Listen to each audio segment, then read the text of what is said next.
Hey, welcome back to another episode of Caffeinated CX, where we talk about CX and stuff, all in a hyper-caffeinated state.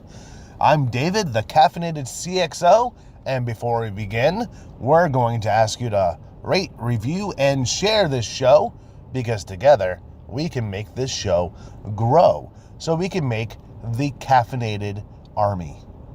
Yeah, that's right, the Caffeinated CX Army, where we have a group of people that give a crap about customer and employee experience. That's right. That's the entire goal of the show.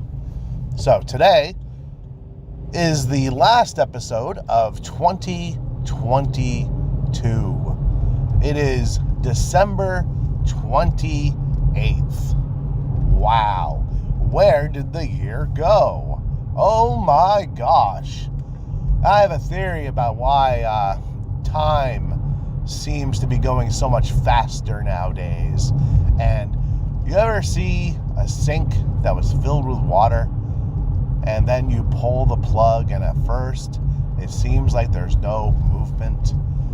And then as the water slowly sinks down, you can see the water going down the drain, spinning faster and faster until it's all gone.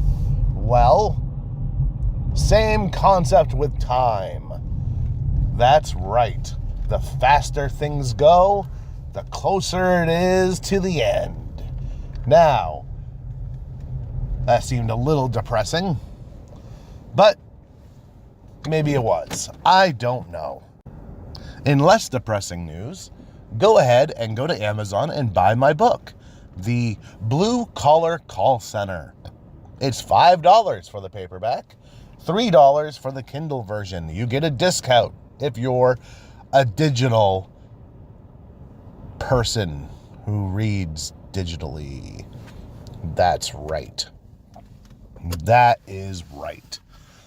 All right, today we're going to be talking about floor support in a digital age, in an age of remote teams and hybrid teams. We're going to be talking about floor support. And floor support, in case you didn't know, in case it's your first foray, I don't know, into contact centers, call centers, places where people work, floor support typically was somebody with more knowledge than the average employee would get up out of their seats, get off the phones if they were still taking calls, right? And walk the floor, seeing if anybody needed help. They'd also answer a lot of questions. And, usually just gather near the supervisor station and watch everything going on and joke around with the supervisor staff. At least that's what I've seen in my experience. But when half the team isn't in the office or on the floor, the physical floor, what does floor support do? Seems like a lot of middle management, it became obsolete. And it's middle management that wants everybody back in their chairs so they can see what everybody's doing every second of the day. We gotta love those middle managers, don't we? Don't we, boys and girls? Anyway, in this digital age, in this age of remote work and hybrid moments, to quote the Misfits song, well, that's where floor support has to be omni-channel.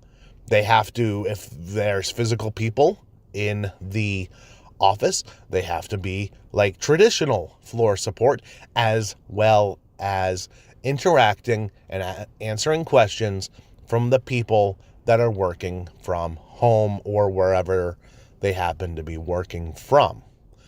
So, depends on your platform here, but let's say you use Slack or Discord or Teams or whatever it is you use. Those are the most common three, I guess. We use Discord. So not only does floor support have to be monitoring the chat, they have to be monitoring the floor and kind of have to bounce between.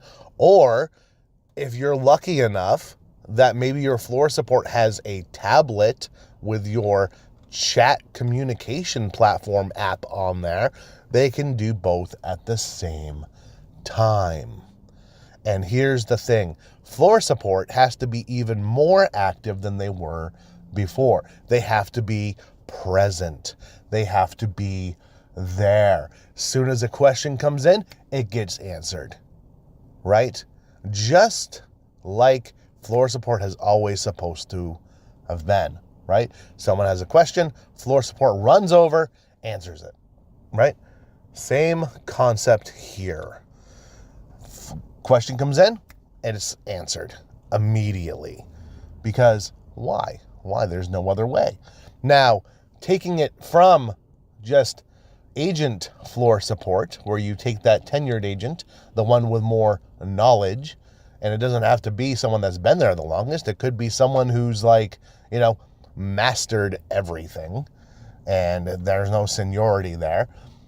Taking it from there and bringing it to the leadership team, the team leads, the mentors, the supervisors, the manager, they should be doing exactly the same thing, only more so. If you have a channel set up on Slack or Discord or whatever for your teams, those team channels should be the most active channels on the entire server. Period. There should not be much downtime, whether it's posting stats or posting motivational stuff or just checking in every few minutes. Like, hey, how's everybody going? Hey, did you guys see this? Hey, blah, blah, blah, blah, blah, blah, blah. So you have to have them active, right? Especially if you're hybrid or remote. Yeah. So how do you do this? Well, you have to take the time to get good at it. You have to take the time to get to know your people and get to interacting with them. That's usually how you get to know people, is by interacting with people. It's weird. I know it is. So in moments of downtime, the manager, the supervisor, the team lead should be bouncing between channels and bouncing between people on the floor, seeing how everything is going. And one of the main issues with hybrid work or remote work is the isolation and the loneliness that comes from it. People are social creatures, right? And as much as people are like, oh, I like being by myself. Yeah, some people do, but it's usually for a limited time, right? So even though they're not physically there, if you're on your chat platform like white on rice, it's a little less lonely and a little less isolating for them. One of the biggest mistakes that people make is spending more time with the people that are physically in the office. And this goes into human psychology and just human nature. If you can see someone, you have a easier connection with them, which leaves all the people that are working for you from home kind of out in the dumps, kind of like the neglected stepchild. And it never should be that way. So come up with games, come up with things that can be enjoyed by everybody that's on your chat communication platform, which should be everybody in the office and everybody at home, right? And be as inclusive as possible. And if there's a promotion coming up, don't just keep that for the people that you see physically every day. It should be open for the most qualified person, even if that person lives 8 states away, right? Now, let's be real here. Let's be real. There's not a lot of people that can manage remotely. It's a skill. It's a skill that is actually really hard to cultivate. It's new. It's different, right? It's even harder to manage a hybrid center because you have to split your attention 2 ways. More than 2 ways, but we're going broad here, right? 2 ways. You have to pay attention to the people that are physically in the office, and you have to pay attention to the people who aren't physically in the office, but are just as important as the people in the office. And that's why a lot of managers, supervisors, what have you, kind of neglect the people working from home. And it's sad, and it's bad, and it's all those things. So you have to get good at segmenting. You have to be good at paying attention to everybody. Like, just get on there during downtime. Downtime, what's that? But downtime, and just shoot the breeze with everybody all at once.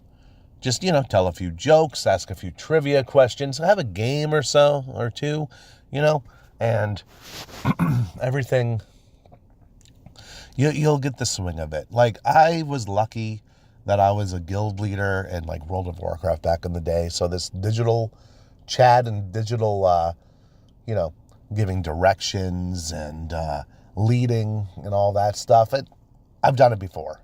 And yeah, I was in a video game format, but I mean, you take 40 people through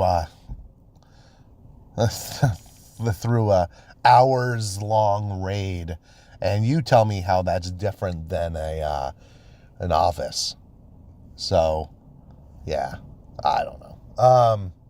I've talked about all that before, mostly on LinkedIn, but that prepped me for the whole remote / hybrid management thing.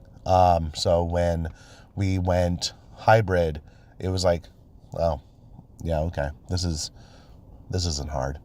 It helped that we had the things in place beforehand, like at the time Slack, and I had a pilot program going for people working from home, so we were able just to replicate that.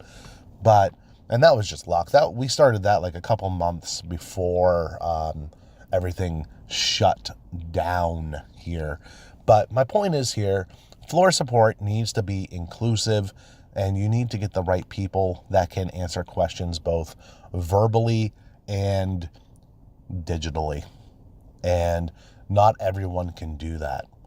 And you might have to split floor support into 2. 1 digitally, 1 physically, if you're in a hybrid center. And that's okay if you have to do that. It's not ideal because that takes 2 people off the floor, or not off the floor, but off the phones. And not everybody can do that with occupancy and keeping their SLA and everything else. So I don't know, you do you. But floor support is one of the most important things you can do. Interacting with your team, no matter where they are, is the most important thing you can do. It'll keep your turnover rates low, because if people think that you don't care about them, or that they're neglected, or that they're forgotten ones, then it's not going to work out for you, and they're going to leave. And that's not cool. It doesn't matter how much you pay. People are going to leave if they're feeling neglected or forgotten, or that you just don't care about them. So that's today's episode of Caffeinated CX, and I'll see you next year. All right.